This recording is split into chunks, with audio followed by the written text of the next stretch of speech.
जब आप सुबह उठकर आसमान में उस चमकते हुए सूरज को देखते हैं तो आपको क्या दिखाई देता है? एक देवता, आग का गोला, या सिर्फ रोशनी का एक जरिया? हम बचपन से सुनते आए हैं कि सूरज अमर है, शाश्वत है। हम उसे जल चढ़ाते हैं, उसकी पूजा करते हैं। लेकिन अगर मैं आपसे कहूं कि जिसे आप जीवन का स्रोत मान रहे हैं, वो असल में कब्रिस्तान की मिट्टी से बनाया गया, यानी पुराने सूर्य के अवशेषों से। विज्ञान कहता है कि हमारा सूरज अपनी खानदान का पहला वारिस नहीं है। ये एक थर्ड जनरेशन स्टार है, यानी तीसरी पीढ़ी का सूरज। जरा सोचिए, आज से अरबों साल पहले इस ब्रह्मांड में हाइड्रोजन और हीलियम का राज था।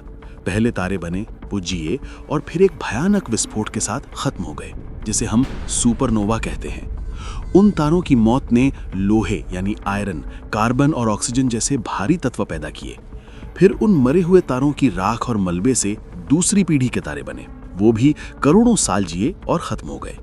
और फिर उन पुरानी पीढ़ियों के मलबे उस कॉस्मिक डस्ट को समेट कर लगभग 4.6 अरब साल पहले हमारा सूरज पैदा हुआ।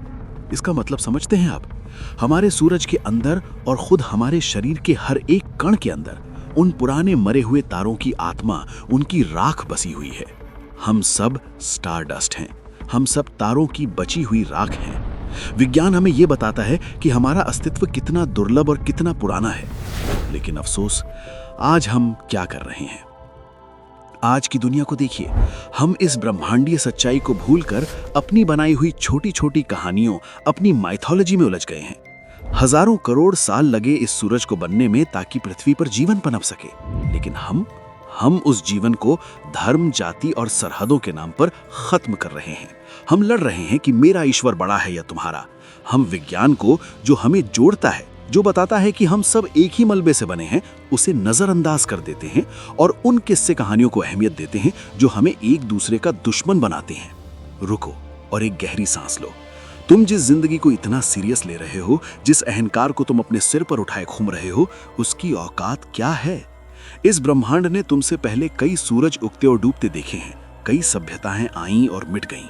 ये तीसरा सूरज भी एक दिन बुझ जाएगा।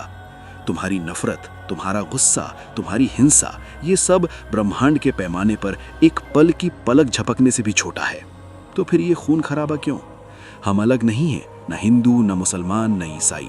बायोलॉजी के स्तर पर हम सब एक ही सितारे के बच्चे हैं। हम सब उसी सुपरनोवा की राख हैं। अगर लड़ना ही है तो अज्ञानता से लड़ो। अगर मानना ही है तो उस विज्ञान को मानो जो तुम्हें ये एहसास दिलाता है कि तुम कितने छोटे हो, लेकिन फिर भी कितने खास हो। अगली बार जब किसी से नफरत करने का मन करे तो याद रखना, तुम भी वही धूल हो और वो भी वही धूल है। बस कुछ पलों के लिए हम चमक रहे हैं। इसे नफरत में नहीं, रोशनी फैलाने में खर्च करो।